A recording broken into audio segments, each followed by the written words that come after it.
నమస్తే, welcome to paper analysis. నేను మీ సాయి. ముందుగా ఈరోజు వివిధ దినపత్రికల్లో వచ్చినటువంటి ప్రధాన అంశాలు ఈరోజు చూద్దాం. ఎందుకంటే దీనికి సంబంధించి చాలా వేడిగా కూడా ఇటు తెలంగాణ రాజకీయాలు కానివ్వండి, అటు ఆంధ్ర రాజకీయాలు కొనసాగుతూ ఉన్నాయి. ప్రస్తుతం ప్రధాన సంచికల్లో ఎలా ఉంది, ఇటు ఈనాడు కానీ, ఆంధ్రజ్యోతి కానీ, సాక్షి కానీ, V6 వెలుగుకు సంబంధించి కూడా ఎలాంటి అంశాలు ప్రధానంగా తీసుకున్నారు అనే అంశం చూద్దాం. మొదటిగా ఈనాడు, ఇక 6 నెలల్లో స్థానిక ఎన్నికలు, ఏ ఎన్నికైనా మనమే గెలవాలి. ఏప్రిల్ 2న మంత్రులు, కార్యదర్శుల పనితీరుపై నివేదికలు. మంత్రివర్గ సమావేశంలో ముఖ్యమంత్రి చంద్రబాబు నాయుడు. రైట్, ఏ సమయంలోనన్నా సంబంధించి కూడా 6 నెలల్లో స్థానిక సంస్థల ఎన్నికలు ఉండిపోతున్నాయని చెప్పేసి ఆయన చెప్పాడు. నిషేధిత జాబితా నుండి కూడా 66,157 ఎకరాలు తొలగింపు, మరో 51,603 ఎకరాలు మ్యూటేషన్స్కి అనుమతి. జేజేఎం కింద గ్రామాల్లో ఇంటింటికి తాగునీరు అని చెప్పేసి ఇవ్వడం జరిగింది. సో రాబోయే స్థానిక సంస్థల ఎన్నికలకు సంబంధించి కూడా ఖచ్చితంగా కూటమి సర్కార్ తమ హవాని కొనసాగించాలనే ఉద్దేశంతో కూడా ఇటు బీజేపీ పార్టీ, జనసేన పార్టీతో కూడా టైఅప్ అయింది. కాబట్టి అదే లక్ష్యంతో ముందుకు సాగి ప్రజల యొక్క మన్ననలు పొందడానికి కూడా ప్రత్యేకమైనటువంటి చర్యలు తీసుకుంటా ఉంది. అయితే కొంచెం లోతుగా వెళ్తే కనుక మరో 6 నెలల్లో స్థానిక సంస్థల ఎన్నికలు వస్తాయని చెప్పేసి, ఏ ఎన్నికలైనా మనమే గెలవాలన్న లక్ష్యంతో పని చేయాలని చెప్పేసి కూడా అనడం జరిగింది. రైట్, ఇక తెలిపారు. ఇక ఎన్నికల్లో కూటమి అభ్యర్థులు ఘన విజయం సాధించాలని ఇన్ఛార్జ్ మంత్రులు బాధ్యత తీసుకోవాలని అన్నారు. సీట్ల సర్దుబాటు తదితర అంశాలపై ఎప్పటికప్పుడు సమాచారం ఇస్తామని తెలియజేశారు. శుక్రవారం మంత్రివర్గ సమావేశంలో ఎజెండా అంశాలపై చర్చ ముగిశాక మంత్రులతో ఆయన ప్రత్యేకంగా భేటీ అయ్యారు. 2025-26 ఆర్థిక సంవత్సరంలో భాగంగా వివిధ శాఖల మంత్రులు, కార్యదర్శుల పనితీరుపై ఏప్రిల్ 2న కాన్ఫిడెన్షియల్ రిపోర్టులు ఇస్తామని సీఎం తెలియజేశారు. దసరాల పరిష్కారం, అలాగే కీలక పనితీరు సూచీలు, లక్ష్యాలను చేరుకోవడం, సాధించినటువంటి విజయాలు, కేంద్రం నుండి నిధులు తెచ్చుకోవడం, ఖర్చు చేయడంలో చూపించినటువంటి చొరవ లాంటి అంశాల ఆధారంగా నివేదికలు సిద్ధం చేస్తున్నట్టుగా తెలియజేశారు.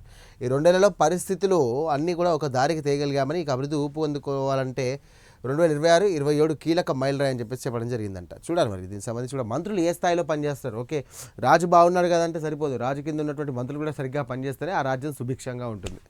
రైట్, రికార్డు స్థాయిలో రైతుల ఖాతాల్లో డబ్బులు 99.75% మందికి ఒకేసారి జమ. 3 విడతల్లో భాగంగా 2,676 కోట్లు, ఏడాది 20,000 చొప్పున 8,985 కోట్లు ఇచ్చాం. వ్యవసాయంలో 5 లక్ష్యాలతో ముందుకు సాగుతున్నాం. పీఎం కిసాన్ అన్నదాత సుఖీభవ సభలో సీఎం చంద్రబాబు. పీఎం కిసాన్ అన్నదాత సుఖీభవ నమూనా చెక్కును రైతులకు అందజేస్తున్న సీఎం చంద్రబాబు. చిత్రంలో మంత్రి Atchannaidu, MP Balashowry, whip Erlagadda Venkatrao. Right, కొంత జీపీ వెళ్తే కనుక గువాహటిలోని ప్రధాని మోదీ గన్నవరంలో తాను ఒకేసారి రాష్ట్రంలోని 46.85 లక్షల మంది రైతుల ఖాతాల్లో 2,676 కోట్లను జమ చేశామని ముఖ్యమంత్రి చంద్రబాబు తెలియజేశారు. అన్నదాత సుఖీభవ 3వ విడతలో భాగంగా రికార్డు స్థాయిలో 99.75% మంది రైతుల ఖాతాల్లో ఏకకాలంలో డబ్బులు వేశామని తెలియజేశారు. మిగతా కొద్దిమంది బ్యాంకు ఖాతాల్లో సమస్యల వల్ల ఆగాయని, శనివారంలోపు ఉదయం వాళ్ళకు వస్తాయని ప్రకటించారు. కృష్ణా జిల్లా గన్నవరం నియోజకవర్గం సూరంపల్లిలో నిర్వహించినటువంటి పీఎం కిసాన్ అన్నదాత సుఖీభవ కార్యక్రమంలో ఆయన పాల్గొన్నారు. రైట్, 50% గ్యాస్ సిలిండర్ల కోట ఇవ్వండి, హోటళ్లు మూతపడితే వేల మంది రోడ్డున పడే ప్రమాదం. ఆర్థిక మంత్రి పయ్యవులతో హోటల్ అసోసియేషన్ ప్రతినిధుల భేటీ. రైట్, వాస్తవమే. రాష్ట్రంలో వంట గ్యాస్ కొరత పెరుగుతున్నటువంటి నేపథ్యంలో హోటళ్లు, రెస్టారెంట్లు, క్యాటరింగ్ పరిశ్రమలు మనుగడ కనీసం 50% సిలిండర్లు కోటా కేటాయించాలని చెప్పేసి హోటళ్ల సంఘం ప్రతినిధులు కోరారు. లేకపోతే వేల మంది చెఫ్లు కానివ్వండి, సిబ్బంది, ఆహార సరఫరాదారులు జీవనోపాధి దెబ్బతినే ప్రమాదం ఉందని ఆందోళన వ్యక్తం చేశారు. రాష్ట్ర సచివాలయంలో ఆర్థిక మంత్రి పయ్యవుల కేశవ్ను శుక్రవారం ఏపీ స్టార్ హోటల్స్ అసోసియేషన్ మరియు hotels association joint action committee అంటే జేఏసీ ప్రతినిధులు కలిసి వినతి పత్రాన్ని చేశారు. ఇక గ్యాస్ సరఫరా క్రమబద్ధీకరణ, అలాగే ఉపాధి రక్షణ, పర్యాటకంపై ప్రభావం, గ్యాస్ పొదుపు చర్యలు, పనివేళలు దానికి సంబంధించి కూడా మాట్లాడడం జరిగిందట. నిజంగా అక్కడెక్కడో బాంబులు వేసుకుంటే మన ఇంట్లో వచ్చి మంటలు పడ్డట్టు ఇరాన్, ఇజ్రాయెల్కి సంబంధించి అలాగే అమెరికా జరుగుతున్నటువంటి ఒక దాడుల ద్వారా ప్రపంచ స్థాయిలో ఎక్కడ ఎలా ఉందో తెలియని పరిస్థితి. భారతదేశంలో మాత్రం ఎల్పిజి గ్యాస్ చొరవ దారుణంగా ఉంది. దానికి సంబంధించి కూడా లిమిటెడ్ ఉందో లేదో కేంద్రం ఏమో ఉందని చెప్తుంది. ఇక్కడేమో ప్రస్తుతం బుక్ చేసుకున్న సరిగ్గా రెస్పాండ్ కానీ సప్లయర్స్ కానివ్వండి, ఏజెన్సీలు. సో దీన్ని బట్టి కూడా మొత్తం మీద హైదరాబాద్, బెంగళూరు, కర్ణాటక, తమిళనాడు, ఇంకా కొన్ని ప్రాంతాల్లో ముఖ్యంగా ఢిల్లీ ప్రాంతాల్లో కూడా చూసుకున్నట్టయితే గ్యాస్ లేకపోయేసరికి ఇండక్షన్స్ కొనుక్కున్నటువంటి పరిస్థితి. కొన్ని హోటల్స్ అయితే మూతపడ్డాయి. స్టాక్ ఉన్నటువంటి గ్యాసెస్ ఎవరైతే ఉన్నారో ఆ హోటల్స్ వాళ్ళు విపరీతంగా రేట్లు పెంచేశారు. హైకోర్టు న్యాయమూర్తిగా జస్టిస్ లీసా గిల్ ప్రమాణ స్వీకారం చేయించిన chief justice Dheeraj Singh Thakur AP high court న్యాయమూర్తిగా జస్టిస్ లీసా గిల్ ప్రమాణ స్వీకారం చేశారు. హైకోర్టు మొదటి కోర్టులో హాల్లో శుక్రవారం నిర్వహించినటువంటి కార్యక్రమంలో ప్రధాన న్యాయమూర్తి అంటే సీజే జస్టిస్ ధీరజ్ సింగ్ ఠాకూర్ ఆమెతో ప్రమాణం చేయించారు. జస్టిస్ లీసా గిల్ బదిలీకి ఆమోదముద్ర వేస్తూ రాష్ట్రపతి ద్రౌపది ముర్ము చేసినటువంటి ఉత్తర్వులను కార్యక్రమ ప్రారంభ భాగంగా హైకోర్టు రిజిస్ట్రార్ జనరల్ పార్థసారథి చదివి వినిపించారు. ఇక 34 చేరిన న్యాయమూర్తుల సంఖ్య. జస్టిస్ లీసా గిల్ రాకతో ఏపీ హైకోర్టులో న్యాయమూర్తుల సంఖ్య 34కు చేరింది. ప్రమాణ స్వీకారం అనంతరం ఆమె మరో న్యాయమూర్తి జస్టిస్ నయనాల జయసూర్యలతో కలిసి ధర్మాసనంలో కేసులు విచారించారు.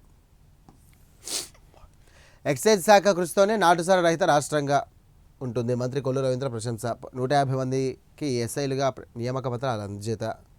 ఓకే, 2 విశ్వవిద్యాలయాలకు వీసుల నియామకం. మాజీ డీజీపీ హెచ్జే దొర కన్నుమూత. మూత్రపిండాల వైఫల్యం, నిమ్స్లో మృతి. తెలుగు రాష్ట్రాల సీఎంలు సహా పోలీసు ఉన్నతాధికారులు సంతాపం. ఎడదగని దాడులు. ఇరాన్పై విరుచుకుపడుతున్న అమెరికా, ఇజ్రాయెల్ యుద్ధ విమానాలు. గల్ఫ్ దేశాలపైకి దూసుకెళ్తున్నటువంటి టెహ్రాన్ క్షిపణులు, డ్రోన్లు. ఓమన్లో డ్రోన్ల దాడి, 2 భారతీయుల మృతి. అబ్బా, ఇది చూడండి, ఇరాన్ క్షిపణి దాడితో సెంట్రల్ ఇజ్రాయెల్లోని ఓ ప్రాంతంలో చెలరేగుతున్న మంటలు. దారుణంగా ఉంది పరిస్థితి. ఎప్పుడు ఎక్కడ ఎలాంటి ఘటన జరుగుతుందో అని తెలియనటువంటి పరిస్థితి అక్కడ. పశ్చిమాసియాలో పరిస్థితులు ఎంత మాత్రం కుదిరపడట్లేదు. అమెరికా ఇజ్రాయెల్ దాడులు, ఇరాన్ ప్రతీకార దాడులతో ఆ ప్రాంతం అంతా కూడా దద్దరిల్లుతూనే ఉంది. యుద్ధం 14వ రోజున శుక్రవారం టెహ్రాన్ స్థానిక సామర్థ్యాలను దెబ్బకొట్టడమే లక్ష్యంగా వాషింగ్టన్, ఇక టెల్ అవీవ్ యుద్ధ విమానాలతో దాడులు కొనసాగుతున్నాయి. ఇరాన్ కూడా ఇజ్రాయెల్పై, గల్ఫ్ దేశాలపై క్షిపణులు, డ్రోన్లతో విరుచుకుపడుతోంది. ఓమన్పై టెహ్రాన్ జరిపినటువంటి డ్రోన్ దాడుల్లో 2 భారతీయులు ప్రాణాలు కోల్పోయారంట. మరో 10 మంది గాయపడ్డారు. ఆడ పరిస్థితి మాత్రం చాలా దారుణంగా ఉంది. అసలు నిజంగా చెప్పాలంటే ఎంత దారుణంగా అంటే అసలు అక్కడ ఎలాంటి పరిస్థితులు ఉన్నాయంటే ఇంటికి వెళ్తామో, స్వదేశానికి వెళ్తామో లేదనే భయంతో ఉన్నారు. రైట్, నెక్స్ట్ ఆంధ్రజ్యోతి కాకుండా సాక్షి. రైట్, సాక్షిలో చూసుకుంటే కనుక వ్యవసాయానికి హురి, అన్నదాత సుఖీభవ, అంతా మోసం, 2 నెలల్లో ప్రతి రైతుకు కూడా 26,000 చొప్పున ఎగ్గొట్టినటువంటి వైనం అని చెప్పేసి కూడా వేయడం జరిగింది. దీనికి సంబంధించి కూడా మనం చూస్తున్నాం. ఎందుకంటే దాదాపు ఒకేసారి కూడా రైతుల ఖాతాల్లో మేము వేసాము. దీనికి సంబంధించి అటు ప్రధాని మోదీ కానివ్వండి, సీఎం చంద్రబాబు గారు నేను రైతుల ఖాతాలో 99.75% మంది రైతులకు వేయడం జరిగిందని చెప్పి చెప్తా ఉన్నారు. చూద్దాం మరి సాక్షి ఏం రాసిందంటే, అది కూడా వైఎస్ జగన్ హయాంలో 53.58 లక్షల మందికి ఇస్తే బాబు హయాంలో మాత్రం 46.85 లక్షల మందికి, ఏకంగా 7 లక్షల మందికి ఎగరాం. 40,000 రూపాయలకు గాను తాజాగా ఇచ్చింది 4,000తో కలిపి 14,000 వేరేసి 14,873.28 కోట్ల బాకీ. 2 ఏళ్లలో కౌలు రైతులకు 6,400 కోట్లకు గాను పైసా విదల్చని సర్కార్. మొత్తంగా అన్నదాతలకు ఈ 2 ఏళ్లలో 21,273.28 కోట్లు బాకీ. 2 ఏళ్లలో ఏమి చేయకపోతే ఉచిత పంటల బీమాకు మంగళం, 0 వడ్డీ ఎగవేత. వైపరీత్యాల్లో దెబ్బతిన్న రైతులకు 1,000 కోట్లకు పైగా ఇన్పుట్ సబ్సిడీకి ఎగరామం. ఒక్క పంటకు ఏ పంటకు కూడా మద్దతు ధర పక్కకపోయినా ఆదుకోని ప్రభుత్వం. వైఎస్ జగన్ హయాంలో 3,000 కోట్లతో ధరల స్థిరీకరణ నిధి. 5 ఏళ్లలో 7,577 కోట్ల విలువైన పంట ఉత్పత్తుల కొనుగోలు. రైతులకు అన్ని కష్టాలే. రైట్, ఎప్పుడు ఉండేది. ఇండస్ట్రియల్ ఏరియాలో డ్రగ్స్ రాకెట్. కొండపల్లిలో 47 కోట్ల విలువైన 237 కిలోల అల్ఫోజోలం స్వాధీనం. 800 కిలోల ముడి పదార్థాలు, 2,820 లీటర్ల రసాయనాలు సీజ్. వేతలు. పండగల వేళ పస్తులు, ఉపాధి కూలీలకు 3.5 నెలలుగా అందని వేతనాలు. 660 కోట్లకు పైగా చేరినటువంటి బకాయిలు పట్టించుకొని చంద్రబాబు ప్రభుత్వం.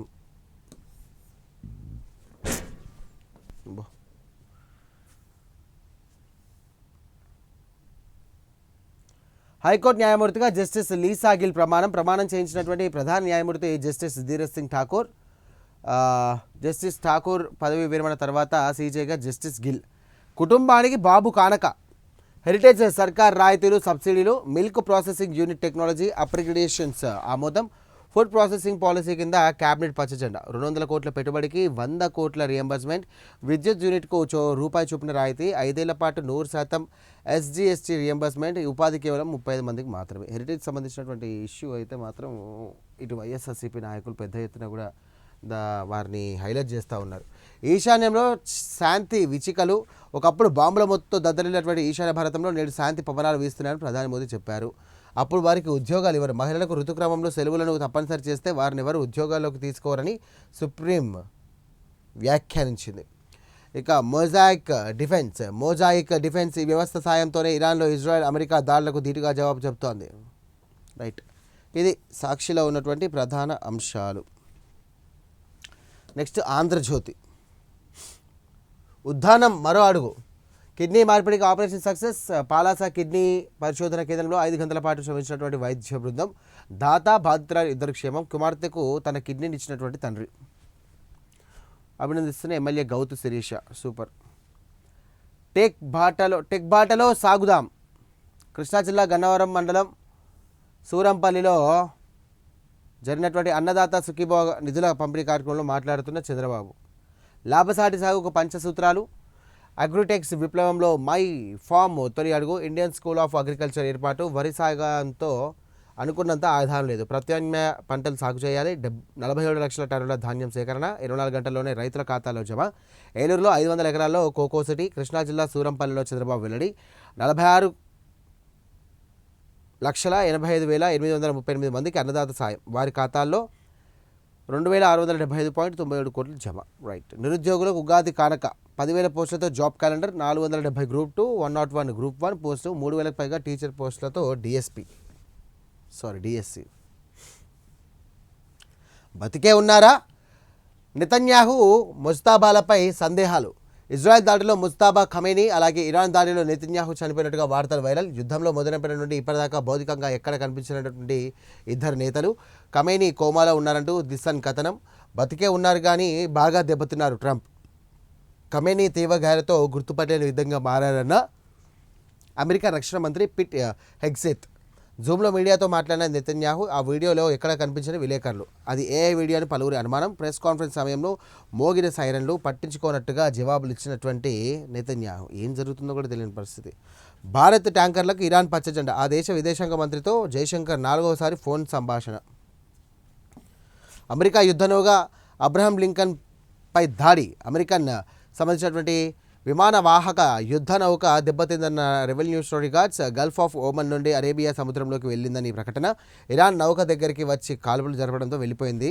ఇక ఇరాక్లో కూలినటువంటి అమెరికా విమానం తామే కూల్చేశామన్న ఇరాన్. అనుకూల ఇస్లామిక్ రెసిస్టెన్స్. అలాగే ఓమన్లో 2 భారతీయుల మృతి. భద్రంగా భూమి. రెవెన్యూ రికార్డులకు డిజిటల్ లాక్. ఇక కొత్తగా భూ వివాదాలను సృష్టించలేరు. అసలు రైతులకు తెలియకుండా రాత్రికి రాత్రి భూ రికార్డులను మార్చేయలేరు. లేని వివాదాన్ని సృష్టించి రైతులను తమ చుట్టూ తిప్పుకోలేరు. ఎలాంటి వివాదాలు లేని స్పష్టమైన రికార్డులు ఉన్నటువంటి భూములపై నియంత్రణ సంబంధిత రైతులదే. మనం బయటికి వెళ్తే ఇంటికి తాళం వేసుకున్నట్టుగా భూమి రికార్డులను డిజిటల్ లాక్ వేసుకోవచ్చు. దాని తాళం అంటే పాస్వర్డ్ రైతు వద్దే ఉంటుంది. రాష్ట్ర ప్రభుత్వం ఈ దిశగా వెబ్ ల్యాండింగ్ సాఫ్ట్వేర్ను కొత్త ఫీచర్స్తో అభివృద్ధి చేస్తోంది. ఇది అమల్లోకి వస్తే కనుక రైతుల ప్రమేయం లేకుండా, వారి కేవైసీతో సంబంధం లేకుండా రెవెన్యూ అధికారులు కూడా రికార్డులను మార్చలేరు. ప్రభుత్వ ప్రధాన కార్యదర్శిగానే కాక రెవెన్యూ శాఖ ప్రత్యేక ప్రధాన కార్యదర్శిగాను వ్యవహరిస్తున్నటువంటి జి సాయి ప్రసాద్ చొరవతోని ఈ ప్రత్యేక డిజిటల్ లాక్ ఆలోచన తెరపైకి వచ్చినట్టుగా తెలుస్తోంది. సూపర్, చాలా మంచి యాప్ నిజంగా చెప్పాలంటే.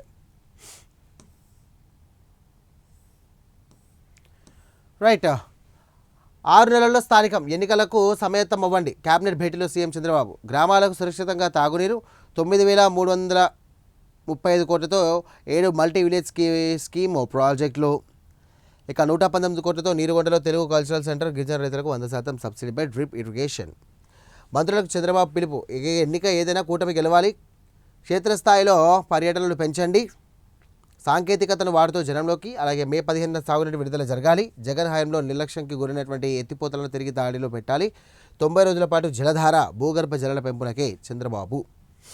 ఉమ్మడి ఏపీ మాజీ డీజీపీ హెచ్జే దొర కనుమూత. కిడ్నీల సమస్యతో నిమ్స్లో చికిత్స పొందుతూ తుదిశ్వాస. దొర ఆధ్వర్యంలోనే గ్రే హౌన్స్ ఏర్పాటు. సంతాపం తెలియని చంద్రబాబు. రైట్, ఇది ప్రధానంగా వచ్చినటువంటి వార్తలు. రైట్. నాట్ లీస్ట్ వెలుగు. First of all 10th class పిల్లలందరికీ కూడా ఆల్ ది బెస్ట్.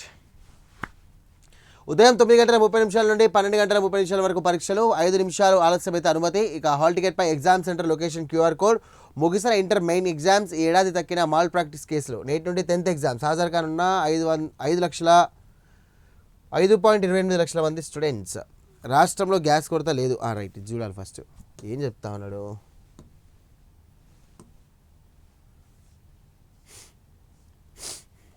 ఎల్పీజీ కొరత ఏర్పడుతున్న పుకారుతో ఆదిలాబాద్లో గ్యాస్ ఏజెన్సీల ముందు జనం బారులు తీరారు. ఆన్లైన్లో బుకింగ్ కాకపోవడంతో ఇలా ఏజెన్సీల వద్ద క్యూ కట్టారు. ఎండలో గంటల తరబడి ఎదురు చూశారు. రాష్ట్రంలో గ్యాస్ కొరత లేదు, జనం ఆందోళన చెందొద్దు. మంత్రి ఉత్తమ్ కుమార్ రెడ్డి అపోహలు తొలగించాలని అధికారులకు సూచన. పానిక్ బుకింగ్ వల్లే సమస్యలు అంటున్నటువంటి ఏజెన్సీలు 3-4 రేట్లు బుకింగ్ పెరిగినట్టుగా వెల్లడి. సిఎస్ సివిల్ సప్లైస్ కమిషనర్ నేతృత్వంలో హై లెవెల్ కమిటీ. హైదరాబాద్లో కమాండ్ కంట్రోల్ రూమ్ ఏర్పాటు. Right, super. దీనికి సంబంధించి ఏంటంటే ఫస్ట్ ఆఫ్ ఆల్ పుకార్లు లేపేసరికి అది పెద్ద ఎత్తున కూడా ఏమైపోతుందంటే ఎక్కువ శాతంలో అది వ్యాపింపజేసేసి అరే గ్యాస్ అయిపోతుందంట, గ్యాస్ లేదంట, ఎట్లా ఏం కథ అని చెప్పేసి అట్లా టెన్షన్ పడి పానిక్ అయిపోయి అందరూ ఒకేసారి ముఖ్యముగా దాడి చేస్తే అక్కడ పరిస్థితి అదుపు తప్పుతుంది. సో ఒక క్లారిటీ అయితే ఉండాలి.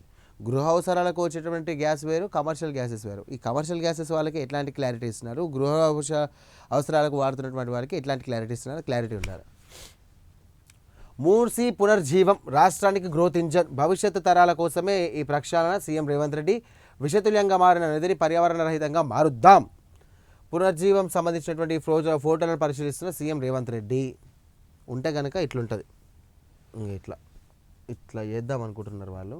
ఇట్లా చేద్దాం అనుకుంటున్నారు. చూడాలి మరి. ఇక్కడే గాంధీ సరోవర్ అది కట్టేసి దానికి సంబంధించి విగ్రహాలు పెడదామని ప్లాన్ చేస్తూ ఉన్నారు. స్మార్ట్ మూసీ, సియోల్, సింగ్ థిమ్స్ తరహాలో మూసీ నది ప్రక్షాళన. 5 జోన్ల కింద అభివృద్ధి. గోదావరి నీళ్లతో నిత్యం గలగల. 1.5 లక్షల క్యూసెక్కుల వరదను తట్టుకునేలా కట్టలు. అలాగే 100 వరద రికార్డులను లెక్కగట్టి డిజైన్లు. 14 కొత్త అప్గ్రేడెడ్ వంతెనలు, 3 భారీ బ్యారేజ్లు. చారిత్రక కట్టడాల పరిరక్షణకు వరల్డ్ మాన్యుమెంట్స్ ఫండ్. ఒకే కారిడార్లో గుడి, మసీదు, చర్చి, గురుద్వారం. అలాగే 24/7 నైట్ ఎకానమీ అభివృద్ధి. భారీగా ఉపాధి అవకాశాలు. చూడాలి మరి అది ఎంతవరకు అవుతుంది, అది ఏం కథ అని. ఎందుకంటే ఆల్రెడీ దీనికి సంబంధించి కూడా ఇప్పటికే ప్రజల నుండి పెద్ద ఎత్తున కూడా విమర్శలు వస్తూ ఉన్నాయి. వాళ్ళ ఇల్లు కూల్చేస్తూ ఉన్నారు, అంటే బఫర్ జోన్లో కట్టుకున్నారు. దీనికి సంబంధించి కూడా మెయిన్ పాయింట్ కాదు అది. మూసీ పరివాహక ప్రాంతంలో కూడా మొత్తం మీద దీనికి సంబంధించి ఇబ్బంది పెడుతున్నారు అని చెప్పేసి ఇష్టాను రీతిలో వాళ్ళ ఇళ్ళని బుల్డోజర్లతో కూల్చడం జరిగింది.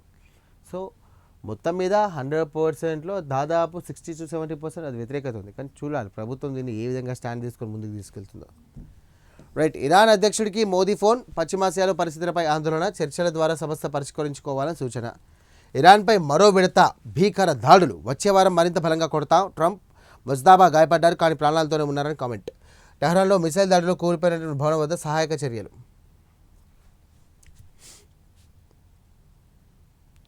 కోమాలో ఉన్నారంటూ కూడా మీడియాలో కథనాలు. ముజ్దాబా ఆచూకీ చెప్తే 92 కోట్లు ఇస్తామని యుఎస్ ప్రకటన. రష్యా ఆయిల్పై 30 రోజుల ఆంక్షలు సడలింపు. కల్తీ ఫుడ్ కేసులతో ఫైనల్తోనే సరి. ఒకరిపైన క్రిమినల్ కేసుల్లో లైసెన్సులు రద్దు లేదు. 2024-25లో రాష్ట్ర వ్యాప్తంగా రద్దయింది కేవలం ఒక్కటే లైసెన్స్. కోర్టులకు ల్యాబ్ రిపోర్టులు, పక్కా సాక్ష్యాలు సమర్పించినట్లే. దేశవ్యాప్తంగా మిగతా రాష్ట్రాల్లో 100లో కేసులు, జైల్లో శిక్షలు, అలాగే అవినీతితోనే కేసులు బుక్ కావడంతో లేదనే ఆరోపణ. దీని మీద నిజంగా చెప్పాలంటే కేసులు కాదు, పీడీ యాక్ట్లు పెట్టాలి. పీడీ యాక్ట్లు పెడితే బయటకు కూడా రారు. మావోయిస్ట్ పార్టీపై నిషేధం ఎత్తివేయాలి. అడవుల్లో ఉన్నటువంటి మిగతా వాళ్ళు ఆయుధాలు వదిలి లొంగిపోని కృషి చేస్తాం. మాజీ మావోయిస్టు దేవాజీ. పార్టీకి మల్లోజుల ఆసన్న తీరాన్ని ద్రోహం చేశారు. ఇక బహిరంగ క్షమాపణ చెప్పాలి. వాళ్ళు ఆయుధాలతో లొంగిపోవడం వల్లే పార్టీ పరిస్థితి మారిపోయింది. చనిపోయిన నక్సల్స్ కుటుంబాలను కలిసే కార్యక్రమాన్ని ప్రారంభిస్తాం. ఇప్పటికే మావోయిస్ట్ సిద్ధాంతాలు, భావజాలను వీడలేదు. ఎన్నికల్లో ప్రత్యక్షంగా పోటీ చేయడంపై ఇంకా నిర్ణయించలేదని వెల్లడి. మాజీ Maoist Devji. Hockey world cup ఫైనల్లో ఇండియా అమ్మాయిలు సెమీస్లో 1-0 తేడాతో ఇటలీపై సంచలన విజయం. నేడు జరిగే తుది పోరులో ఇంగ్లాండ్ తోటి. సో మొత్తం మీద ఇలా జరుగుతోంది ప్రస్తుతం పరిస్థితి. తెలంగాణ రాజకీయాలకు సంబంధించి ఎట్టా ఉంది, ఏం కథ. మూసీ పునర్జీవానికి సంబంధించి కూడా రాష్ట్రానికి గ్రోత్ ఇంజన్ అని చెప్పేసి సీఎం రేవంత్ రెడ్డి అంటా ఉన్నాడు. మరి దీన్ని ప్రతిపక్షాలేమో ఇది పునర్జీవమా, పునర్నిర్మాణమా, ప్రక్షాళన, లేకుంటే మూసీ సుందరీకరణ, అది ఏది ఈ 4 అని చెప్పేసి అడుగుతూ ఉన్నారు. దీనికి సంబంధించి కూడా ప్రతిపక్షాలకు సంబంధించి ఆయన డైలాగ్ డెలివరీ చేయకపోయినా కూడా ఆయన వెళ్ళే పని మాత్రం వెళ్తూ ఉన్నాడు. సో చూడాలి ప్రజల నుండి ఎట్లా రాబోతుంది ఈ సంబంధించినటువంటి రెస్పాన్స్ కానివ్వండి. సో గవర్నమెంట్ ఎట్లాంటి స్టాండ్ తీసుకోబోతుంది, ఎవరికి ఎక్కడ ఎలాంటి వారికి హాని చేయకుండా కూడా, ఎవరి ఇల్లు కూల కొట్టకుండా కూడా. సో ఒకవేళ కూల కొట్టినప్పటికీ కూడా వాళ్ళకి ప్రత్యామ్నాయంగా ఎలాంటి ఏర్పాటు చేయబోతా అన్నారు. ప్రభుత్వం డబుల్ బెడ్రూమ్ కాకుండా స్థలమా, లేకపోతే ఉద్యోగమా, లేకపోతే ఏంటి వాళ్ళ పరిస్థితి ఏంటి అనే దానిపైన కూడా చర్చలు నడుస్తూ ఉన్నాయి. రైట్, చూసారు కదా, ఇది ఇప్పటివరకు ఉన్నటువంటి పేపర్ అనాలిసిస్లో భాగంగా వివిధ దినపత్రికల్లో వచ్చినటువంటి ప్రధాన అంశాలు. మరో అంశంతో మళ్ళీ కలుద్దాం. అంతవరకు చూస్తూనే ఉండండి ప్రైమ్ నైన్ న్యూస్.